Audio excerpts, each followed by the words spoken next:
मोरे नामा संवरिया रे ए भोले जोगिया हो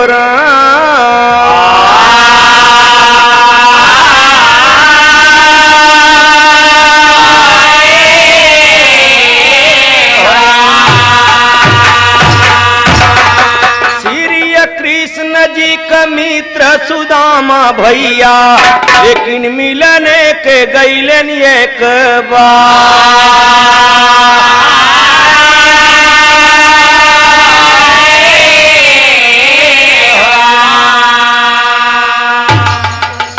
सुने वाले मित्र, बिरहा बहुत गरीबी सुदामा जी के, लेकिन मित्रता के दोस्ती ध्यान दीजिए कैसे कि है। हाय श्री कृष्ण कर मित्र सुदामा मिलने के गईले एक बार। घर का गरीब रहे सुदामा खाने के नहीं मिले यार। एक दिना नारी सियानी श्री कृष्ण जी मित्र तोहार मिल जाई के मित्र से अपने भिक्षा मांग हाथ पसार। कहे सुदामा जाए द्वारिका कौन सहावे उनको भार। भीख मांग के भोजन करावई रहबई अपने कुटी मझार। कहा न माने नारी नगीना रोज रोज करती तकरार। हुई गला न सुदामा के मन भई द्वारिका के तैयार।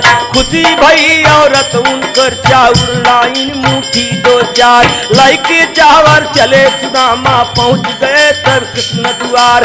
पहरा पर तरा फाटक पर रोक दिया तो पहरेदार।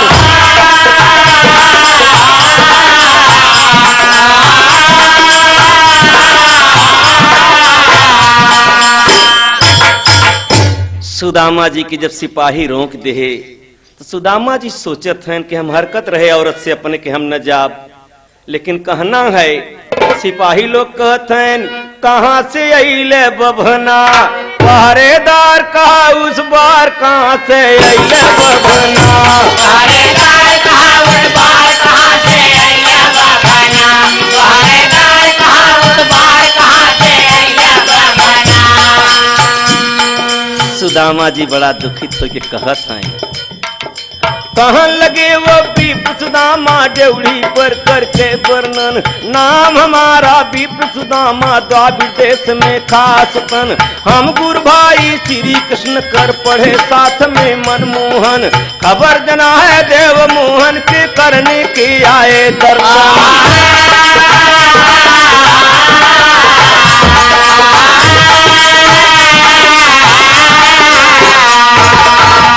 सिपाही सुनते चल दे दरबार लगाव कृष्ण भगवान का। तो पहरेदार गए उस बार। पहरेदार गए उस बार। पहरेदार गए उस बार। पहरेदार गए उस बार। पहरेदार गए उस बार। पहरेदार गए उस बार।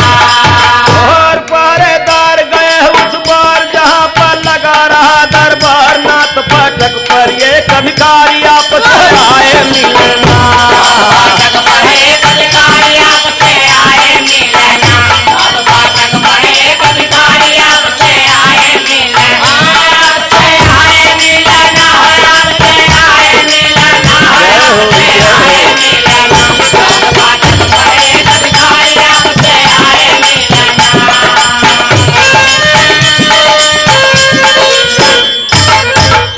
दरबार चलता, विचार चलता।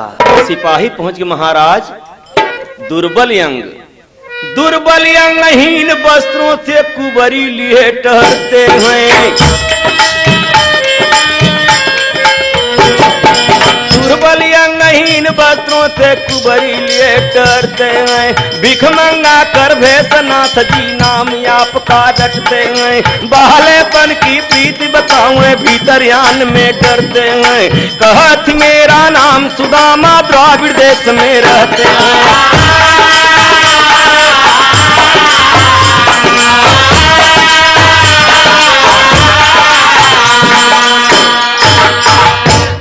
पुरानी बात ही बदे पेश होता कि जरा दोस्ती पर ख्याल करें कि दोस्ती कैसे निभाई जाता। भगवान सब पंचायत दरबार छोड़ दें। वाह भगवान सुना सुदामा नाम, भगवान सुना सुदामा नाम। सुदामा नाम, भगवान सुना सुदामा नाम, भगवान सुना सुदामा नाम, भगवान सुना सुदामा नाम। और भगवान सुना सुदामा नाम छोड़ के चले सिंहासन श्याम, हाय सब देखी रूप अभिराम छूट गए तन की भावना। सबके करूप अभिराम छूट गए तन की भावना, हाय सबके करूप अभिराम छूट गए तन की भावना। छूट गए तन की भावना, छूट गए तन की भावना, छूट गए तन की भावना, छूट गए तन की भावना, छूट गए तन की भावना, हाय सबके करूप अभिराम छूट गए तन की भावना।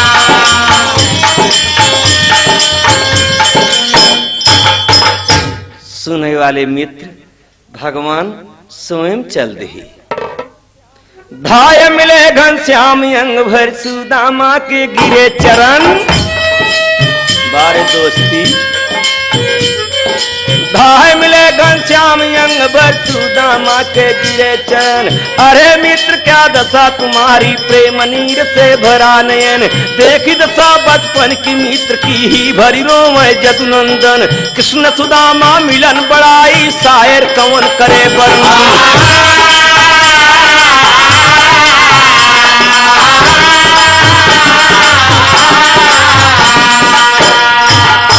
भैया तो जिस दम भीतर गए लिया है, जिस दम भीतर गए लिया है, भीतर गए लिया है, जिस दम भीतर गए लिया है, दम भीतर गए लिया है, जिस दम भीतर गए लिया है।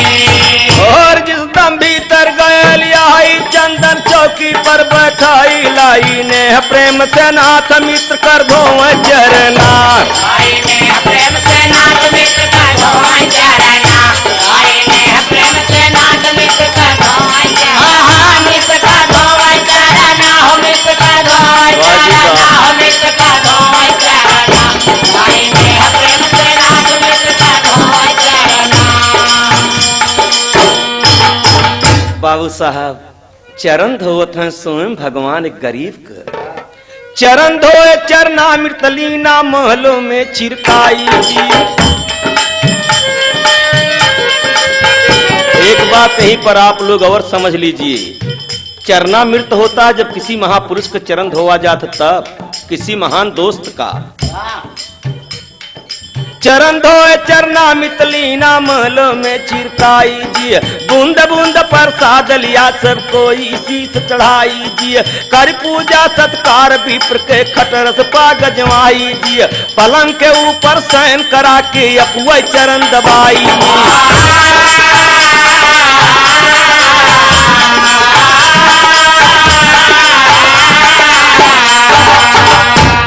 बड़े मधुर मधुर में बात होता। दोनों जने लगे बतियाई, दोनों जने लगे बतियाई,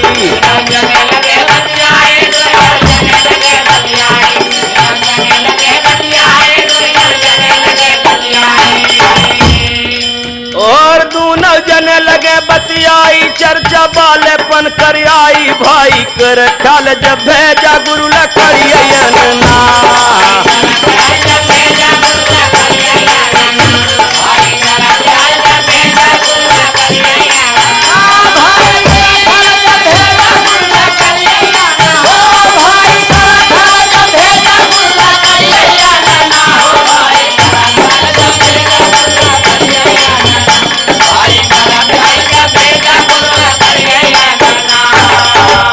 बाबू साहब बड़ी बारीकी चर्चा होता कि एक समय में गुरु महाराज जब मास्टर भेजे लकड़ी तोड़ने के लिए, तो आप चना चबात रहे। हम पूछा भैया का खात है, तो कहे मारे ठंडक के मारी हमार दांत किटकिटाता।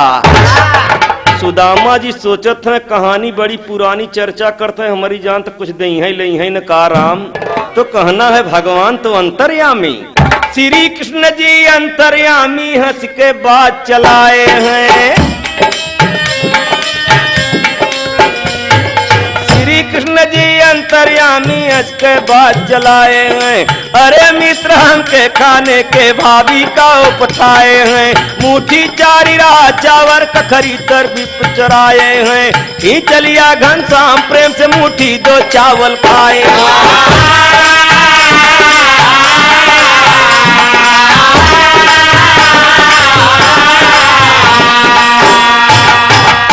कन्हैया पाँव मिजत के मिजत तब से जबरदस्ती दुई मुट्ठी चाउर छोड़ के जब खात हैं, इतने में रुक्मिणी देखत हैं।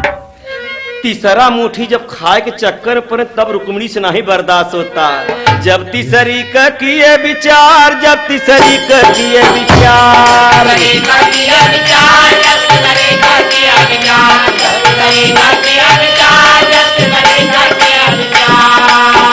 ए बाबू कन्हैया जब तीसर फक्का मारे बदे कहें तो रुक्मिणी कहत हैं। अरे जब तीसरी कर किए विचार, हाथ धर कहा रुक्मिणी नार, प्यार से कह सुना सरकार विप्र के दे दे कितना।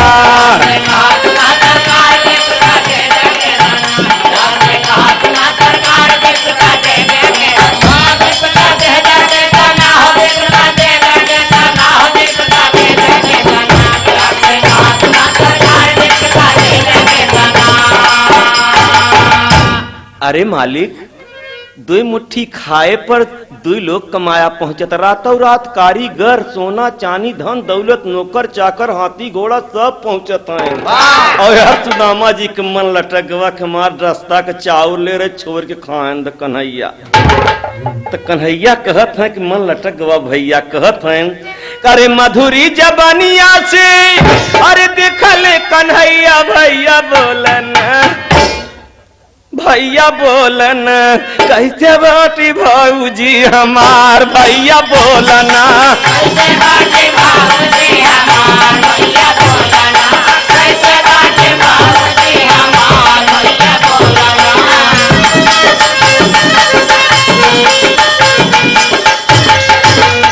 काही गिरल मनवा, अरे बताई जा कुछ करनवा, भैया बोलना ए मोर भैया बोलन कैसे बाटे गाँव तोहार, भैया बोलना कैसे बाटे गाँव तोहार, भैया बोलना कैसे बाटे गाँव तोहार, भैया बोलना कैसे बाटे गाँव तोहार, भैया बोलना कैसे बाटे गाँव तोहार, भैया बोला भैया बोलना कैसे बाटे गाँव तोहार, भैया बोलना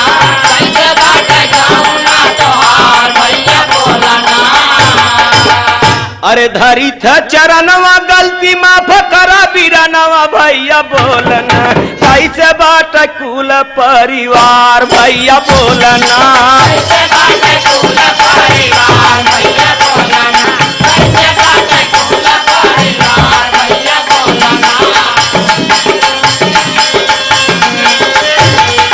माधुरी जबानिया से पूछल संवरियो रम बोल, ओ बबुआ भैया बोलन कैसे बाटी भाऊजी हमार, भैया बोलना कैसे बाटी भाऊजी हमार, भैया बोलना कैसे बाटी भाऊजी हमार, भैया बोलना कैसे बाटी भाऊजी हमार, ओ कैसे बाटी भाऊजी हमार, भैया बोला भैया बोलना कैसे बाटी भाऊजी हमार, भैया बोलना कैसे बाटी भाऊजी हमार, भैया बोलना। सुदामा जी बड़े झटका में कहे सब ठीक बा हम जात है। कन्हैया कहे जा, सुदामा सोचत है एको आखर नहीं रोकत हैं। तो करिए स्नान ध्यान पूजा कर कहा सुदामा ते अवसर, अरे मित्र तू विदा कर हम जाबई अपने ग्राम नगर। विदा किया घनश्याम सुदामा गए द्वारिका के बाहर, खैर हुआ कछ मांगा नाही अपने दिल में करेगा।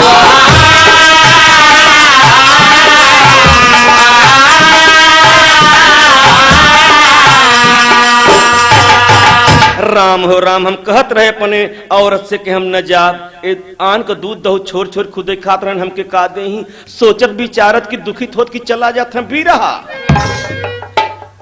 हाँ, कहत हैं हाय ऐसे करत गुनाना चली भैले ना।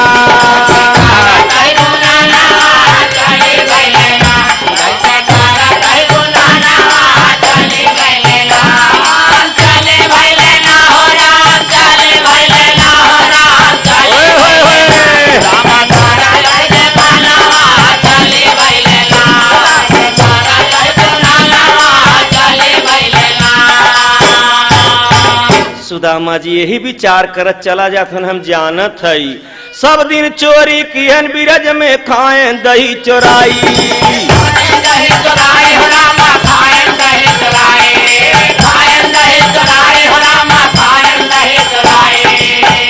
अरे ते कहा मैदानिया बन के करी है मोर विदाई ऐसे सोच अपन माना चली भैले ना।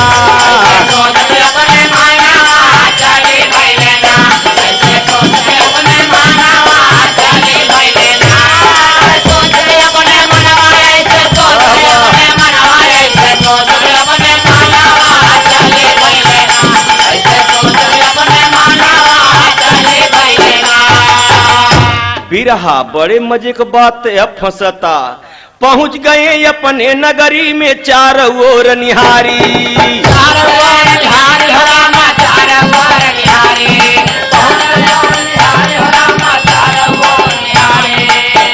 अरे बाप रे बाप पता नहीं कहाँ का जबरदस्ता राजा आए कि बिना पूछे जांचे हमार कुरिया मड़ई हटाई के सुंदर से मकान बना लिया कहीं अच्छी कोठी बना लिया। सुदामा जी रोवत हैं बिरहा पहुंच गए अपने नगरी में चारों ओर निहारी। कहा अरे विधाता ही का कैला अरे का भाई कुटी हमारी ये कौन राजा का मकाना चली भैलेना।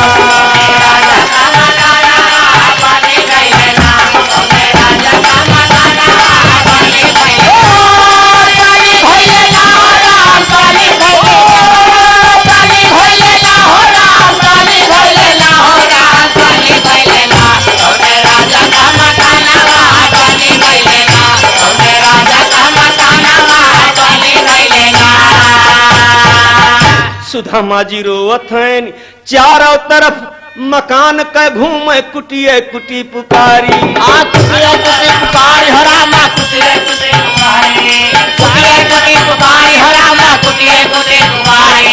सुदामा जी रोवत हैं हमार मड़ई हमार कुरिया हमार कुटी का हो गए राम। एक विपत है ये लेकिन दूसर विपत और बाप सोचत हैं चारों तरफ मकान के घूमे और मड़ई मड़ई पुकारी। कहा ये भगवान कुटिया तो हमार भले गायब हो गई लेकिन का हो गई मोरी नारी देखा विधना का लिखाना चली भैलेना।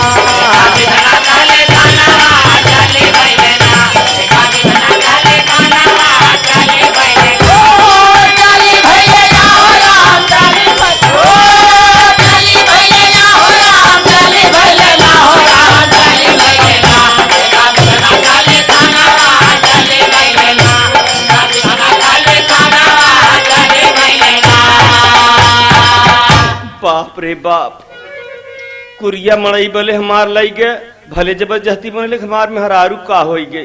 सुदामा जी रोवत हैं सुने वाले दोस्त काहे न रोवई जवानी बिना मेहरारू को बीत सकत लेकिन बुढ़ाई नहीं बीतत बाबू। बुढ़ाई में बुढ़िया के जरूरत पड़त बिना बुढ़िया के सेवा कोई कई नहीं पावत तो औरत श्रृंगार करता समय की बात देखा बारे कन्हैया देखा था ऊपर से तो नीचे सुदामा जी रोवत है ना पुना गुलाबी रंगत चुनरी पहिरत काजर लगा। जब देखा नारी महल के ऊपर आप नहीं आवत है दासी एक पठाई। अरे साज आरती थारी लई के लई गई महल आई गाँव पति से गाँव पाती से बयाना चली भैलेना।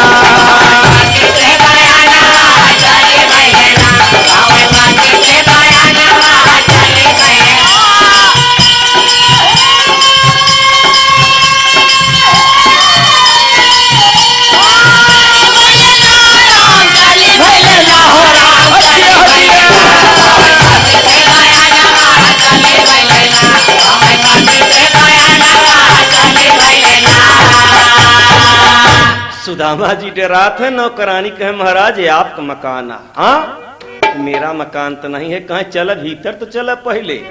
अब रंग बेरंगी सखी सहेली तमाम लोग देवतन के औरतन आए हैं देखे बदे। सुदामा जी कांपत हैं डरात हैं, कहूँ फसत तो नहीं है अंश।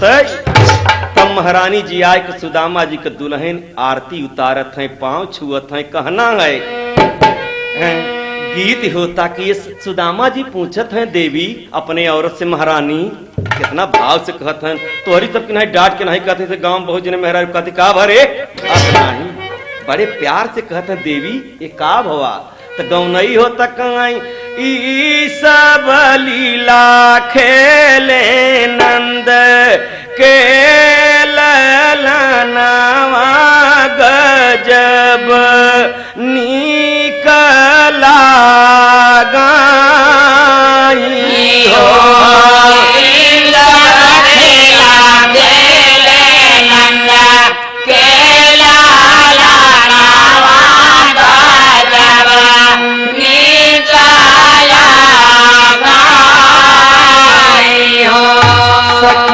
सहेली सब गावाई आना नामा में नाचाई हो।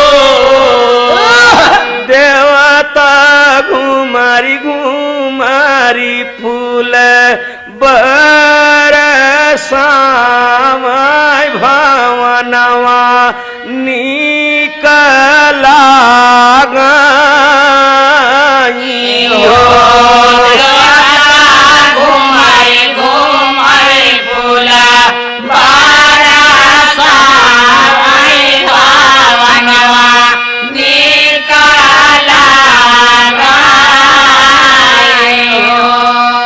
गाना बजाना होता। सुदामा जी के जब नींद लागत तो लोग कहते हैं जगाए दे, कहे तो काल्हे के आए हैं जगत ही नहीं, कहे का कहीं गोइया सजवाई के सोवाई मोर दूल्हवा जगाए नाही जागाई बोलाए नाही बोलाई हो।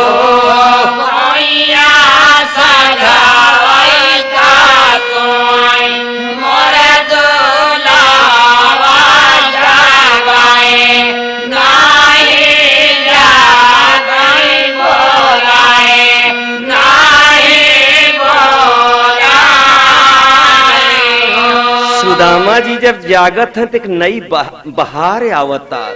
अरे सब जय जयकार बोला कान्हैया का गुना गावै सांवरिया का गुना गामाई हो।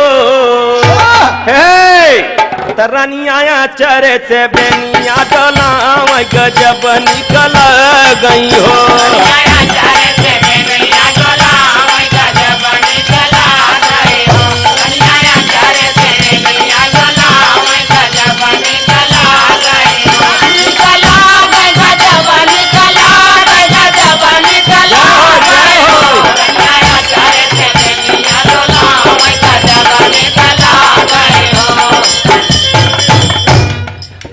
सुदामा जी का दुल्हन अचरे से बेनिया डोलावत हैं। तो यहीं पर कहना है तर्ज सोहर बकभों को खुशियाली में माताएं बहिनाएं गांव में गावा करती कि अरे मर रामा रानिया चरे से बेनिया डोलावई हो संवरिया कगुन गावई हो सयल के गुनवा गावई हो।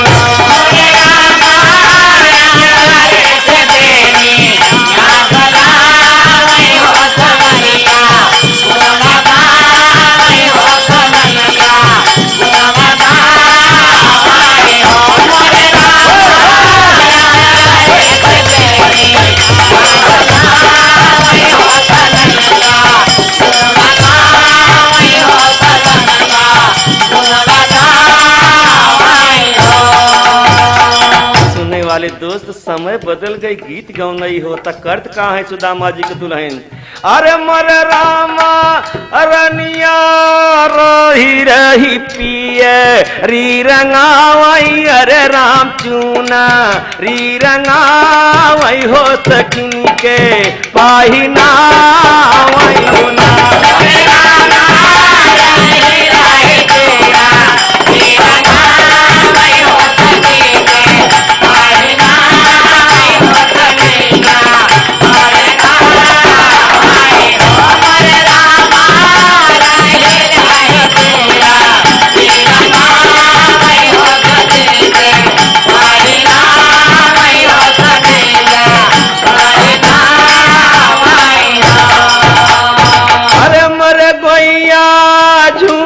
झूमी गाँव सब गुजरिया हो बदरिया बुनी टप कई हो बदरिया बुनी टप झूमी झूमी गाँव सब गुजरिया हो बदरिया बुनी टप कई हो बदरिया बुनी टप कई हो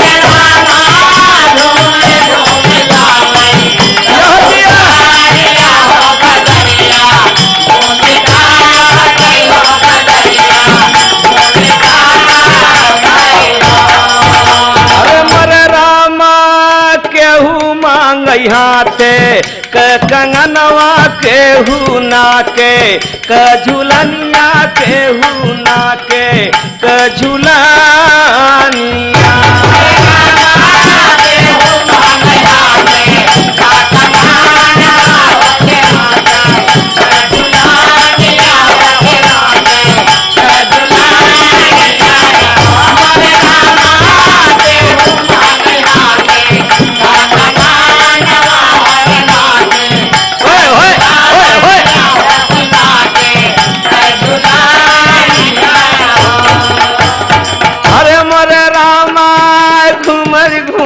गाँव सब गुजरिया हो बजरिया रही रही देखई हो लहरिया रही रही देखई नाम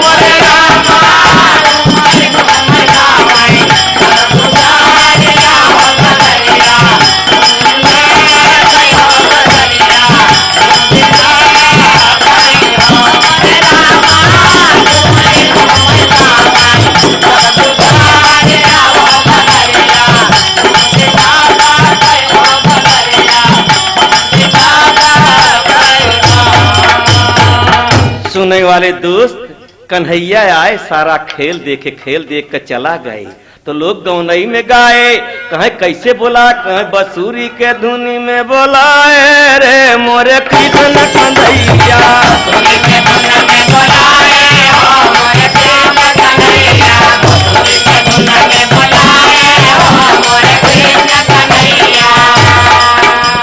सुदामा जी का दुल्हन कहत है पति जी स्वामी जी संसार के मालिक हैं ये सब जाननहार हैं इनके जब जब भगत लोग पुकारे हैं तब तब मिला है कहे कहा कहे अपने बसुरी के धुन से बुलाए लिया करते हैं कहे कहा कहे द्वापर में श्याम बन के आए अवतारी द्वापर में श्याम बन के आए अवतारी द्वापर में श्याम बन के आए अवतारी ग्वाल बाल साथे में बन गए खिलवाड़ी लेकिन सुदामा का बिगड़ी बनाए रे मोरे कृष्ण कन्हैया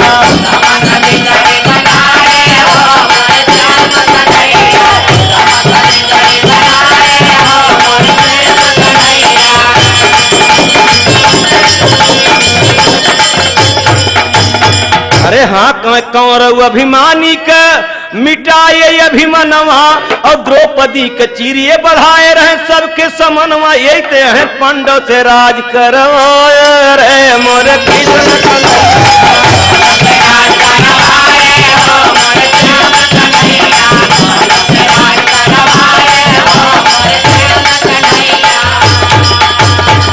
हाँ यही हैं झुलुआ झुलाए सब पे लाग जब समनवा झुलुआ झुलाए